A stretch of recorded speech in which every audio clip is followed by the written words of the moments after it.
તો કઈક છૂટી ગાય આવે એને હાથમાં લાકડી લઈને બગાડશે તો એ ગાય નહીં, ગાય છે ને, એ ગાય છે, એ ગાય છે, એમાં કોઈ ફરક ખરો નહીં ને. પણ આજનો માણસ એવું, આજનો માણસ આ મનુષ્ય અવતાર એટલે પારકું બરાબર છે. ઘરમાં કોક આવ્યું હોય ને એને લાકડી લઈને બગાડશે. અથવા કોઈ કૂતરું આવ્યું હશે ને, અરે ક્યાંથી આવ્યું, અડકાયું નહીં ને, આમ કરીને છૂટી લાકડી મારશે.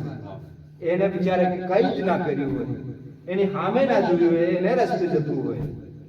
તો હું એવું કહું કે ઘરમાં ગાય હોય અથવા કોઈ પડોશી તઈ કોઈ ગાય બાંધી હોય, પણ પહેલી રોટલી ઉતરે એટલે એ ગાયને ખાલી તમારી માં તરફથી કે લે મારી માના નામથી એક રોટલી ગાય માતાને ખવડાવો, આમ કરી એને ખવડાવી ખાલી નમન કરીને આવો ને તોય તમારી માં રાજી છે. તમારી માને ખાતામાં જમા થાય.